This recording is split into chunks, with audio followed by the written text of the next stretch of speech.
Hey guys, and welcome back to my channel.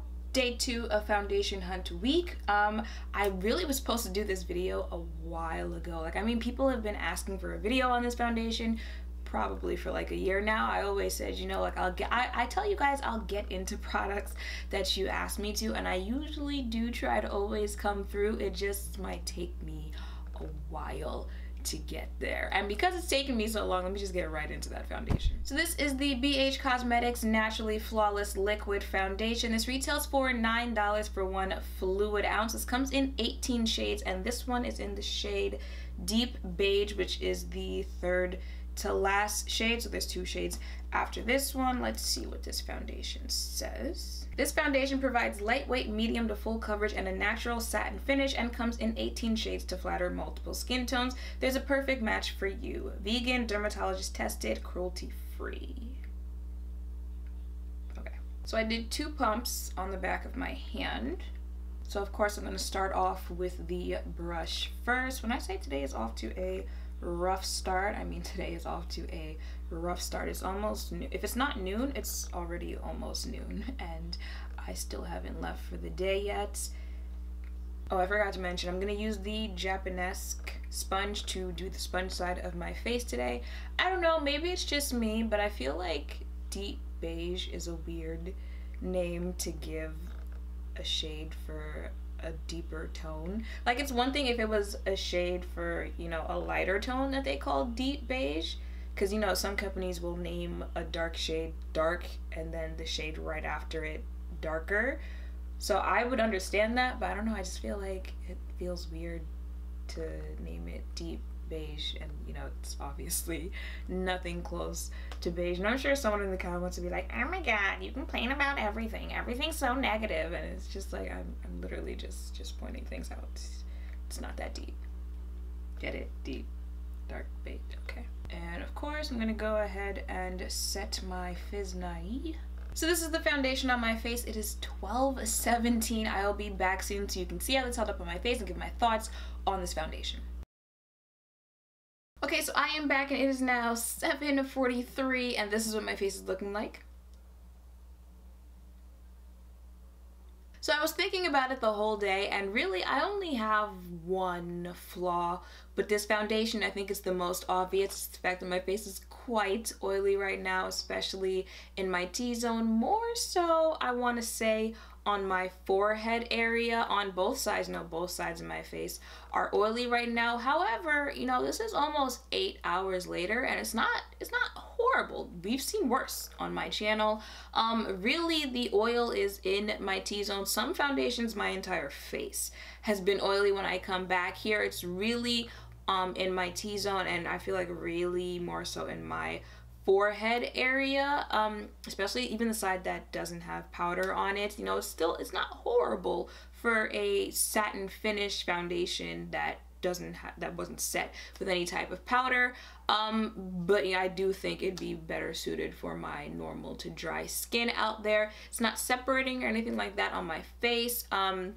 The whole point of this week's foundations are foundations that I feel will be a little better off for the summer, and I do feel like this would be a foundation that other people, who aren't oily, would probably really like in the summer, just because it is really lightweight. It claims it has a satin finish, and it most certainly does. I feel like people kind of like that whole satin finish, dewy kind of look for the summer, that glowy type of look. And now you've got body lava, so you can just be out here just glistening in the sun. So I do feel like normal to dry skin, concealer, contour, all that, like, you'll really like how this looks for the summer. I kind of feel like I might have wanted to try this earlier, maybe in the winter. Not too long ago I was telling you guys my skin was a little drier right now because of the winters here in New York. So I feel like if I had tried, a type of foundation hunt with this foundation a little bit earlier, this might have been something that I was rocking, throughout the winter, not on its own. I do like mixing my foundations with my Pro Filter from Fenty, so I probably would have done that, because this is kind of giving me NARS Natural Radiant type vibes, at least with the finish of this foundation. But for the summer, like that's the skin types that I think will really rock with this in the summer. It's got 18 shades, you know, okay, urban. BH is gonna be like, put some respect on our name, okay? I see you, BH. There are 2 darker shades after this one. There is a little bit of transfer, just a little bit, you know, nothing too crazy. You know, I don't think you'll be changing people's whole shirt colors if you give them a hug with your face. Before I forget, let me go ahead and insert that flash test right here. I think the only other thing is coverage. I would say this is a pretty medium, buildable to full coverage type of foundation.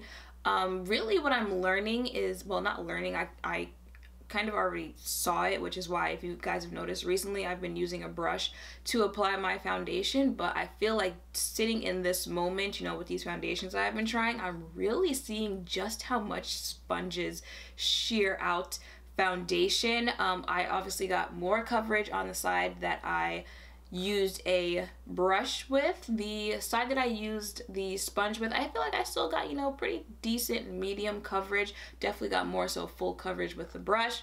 But they were both easy to blend out with both tools that I used on my face. But I was just, it really hit me, I guess, is what I'm trying to say today when I was doing my face, that how much product do we go through when using a sponge on our face? Because if you guys remember, I did 2 pumps on my hand for my entire face. So if I did the 2 pumps on my hand and on my face and used the sponge for my entire face, that would have given me, you know, like some type of medium coverage. And then if I wanted full coverage, I probably would have had to do like another 2 pumps, and that would have sheared out again with the sponge. So I'm just sitting here thinking today, like, how much product am I sitting through when I do my entire face with a sponge? You know, I could just do like 2 pumps, use a brush, and get more coverage. So I mean, I did go back to using a brush to apply my foundation, but I was just thinking about today. I know I'm kind of rambling right now, but I don't know, I just feel like sharing things that I think about during the day.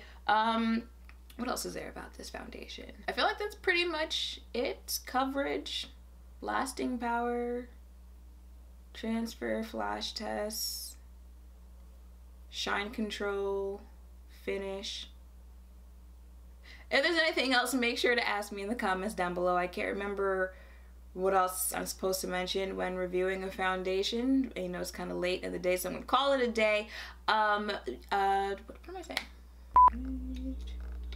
I say today was off to a rough.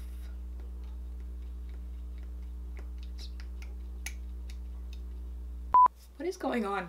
I'm having a brain fart. Did this oxidize? I feel like I'm looking a little orange right now. I don't even remember what I was saying.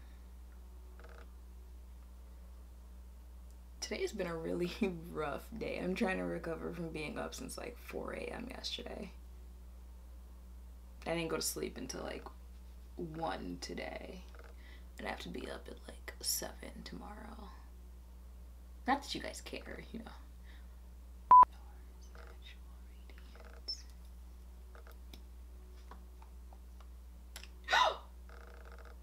What in the actual f was that?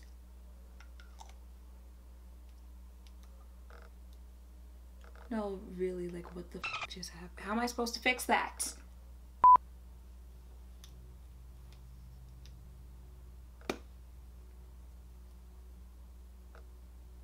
Side chick cries on radio because her Atlanta executive boo won't leave his wife after messing around for 3 years.